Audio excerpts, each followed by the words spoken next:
Welcome back, Focus Learners, to another explainer. Today, we're diving into what is honestly one of the most fascinating and kind of frustrating paradoxes in modern tech.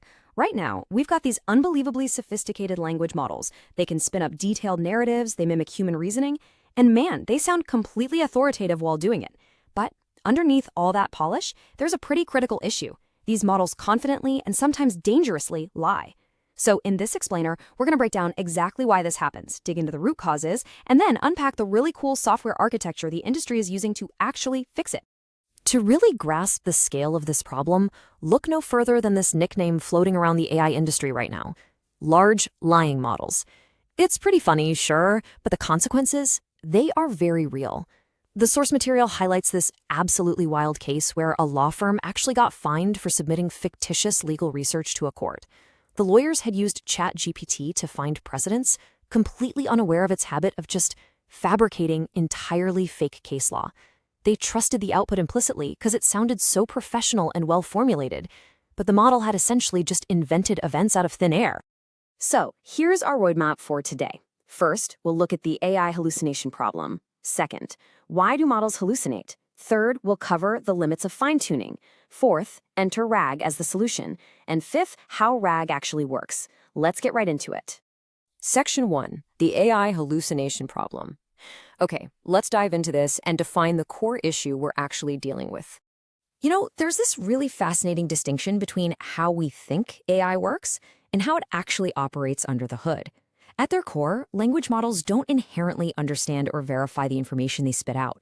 Instead of operating deterministically, like, say, a calculator giving you a consistent factual answer every time, they actually sample their responses based on probability distributions.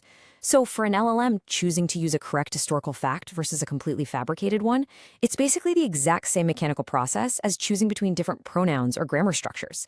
It's just predicting the next word based on its massive training data. You really have to think of standard LLMs less like diligent researchers and more like really creative storytellers, which is great for creative tasks, but yeah, terrible for anything requiring strict factual accuracy.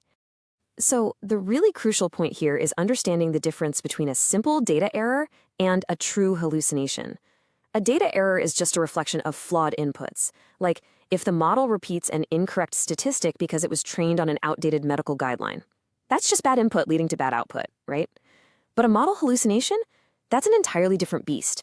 This is where the AI actively fabricates information that isn't grounded in its input or any known facts.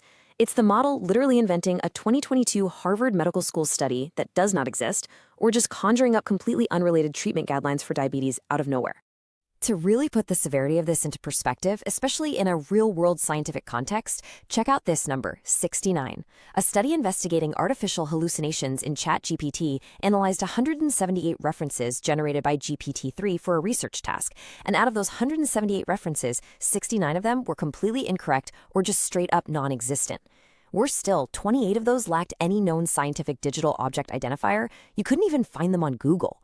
When you're dealing with life sciences or critical academic research, that level of fabrication is a massive problem. It completely undermines trust and propagates falsehoods that are super hard to verify. Section 2. Why do models hallucinate?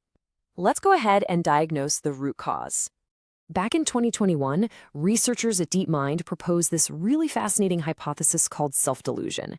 They suggest that language models hallucinate because they literally cannot differentiate between the data provided to them by a user prompt and the content they generate themselves. So once a model makes a tiny, maybe slightly incorrect statement, it just treats that newly generated content as an absolute fact going forward. This creates this expanding cascade of errors, sometimes called snowballing hallucinations. Because it can't separate its own output from external reality, a small initial mistake just compounds into a massive fabrication. It's wild. And this builds on a much deeper architectural limitation. Look, while AI can process vast amounts of text, it totally lacks knowledge in the human sense. These models only have patterns, correlations, and statistical relationships. What they fundamentally lack are three key elements. First, causal understanding, like actually comprehending why things happen the way they do. Second, physical intuition, grasping how objects actually behave in the physical world. And third, conceptual abstraction, the ability to apply concepts flexibly across different contexts. Without these, the AI has literally no internal reality check, nothing to stop it from saying a glass of wine is full to the brim while simultaneously having a stream of wine poured into it. It just doesn't know how physics works. All right, Section 3, the limits of fine-tuning. Let's look at why simply training these models just isn't enough. So that brings us to the million-dollar question. How do we actually make them stop lying? If these models lack an inherent understanding of reality, how do we tether them to the truth so we can actually rely on them for things like business, medicine, and research? One totally obvious thought is, well, hey, let's just train them better, right? We can take the base model and fine-tune it with high-quality verified data. And sure, while model providers do release updated versions of their models a few times a year, fine-tuning is fundamentally flawed as a primary solution for hallucinations. Why? Because the real world changes so dynamically. Data becomes incorrect and outdated every single day. Fine-tuning is literally a race against time. In reality, a heavily trained LLM is going to be outdated before it even finishes its months-long training process. You just simply cannot fine-tune a model fast enough to keep up with today's rapidly changing factual reality. Which brings us to Section 4, enter RAG, the solution, bridging AI to reality. This bridge to reality we just mentioned, it's called RAG, which stands for Retrieval-Augmented Generation. Instead of relying purely on the internal statistical data the model was trained on, which, as we know, can be super outdated or completely hallucinated, RAG combines the language skills of the LLM with an external knowledge base. Imagine it like this. It transforms the AI from a storyteller guessing the next word into a diligent researcher who has a curated, perfectly up-to-date encyclopedia sitting right open on their desk. Before the AI even tries to answer your question, it's forced to look up the relevant facts in an external database. This drastically reduces the likelihood of hallucinations and grounds the response in real, verifiable data. Section 5, how RAG actually works. Let's break down this step-by-step pipeline. So RAG usually operates through this incredibly clever multi-stage pipeline. Step 0 actually happens before you even ask a question. Indexing and data preparation. This is where you store your trusted external documents in a searchable database. Then, when a user asks a question, we hit Step 1, question interpretation, which refines what the user actually wants. Step 2 routes that interpreted question to the correct database. Step 3 constructs an effective search query. Step 4 is the magic moment, data retrieval. The system searches the external database and ranks the most relevant factual data.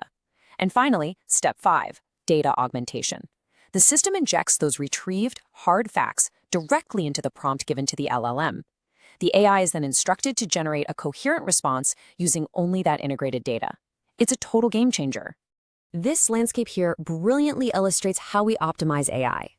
If you notice the bottom axis, you've got model adaptation, like fine-tuning, which, like we said, is expensive and slow. But on the vertical axis, you have external knowledge integration. Down in the corner is basic prompt engineering, just asking the AI to think step by step or answer truthfully, and hey, that helps a little. But as you move up that vertical axis into RAGs, going from naive RAG all the way to advanced and modular agentic RAG, you see this massive progressive enhancement in capabilities.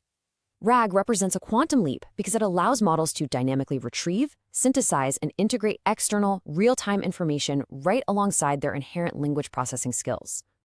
As these dynamic, agentic systems continue to evolve, they're really moving us away from an era of impressive but totally unreliable text generators and bringing us into a future of highly grounded, fact-checking AI researchers.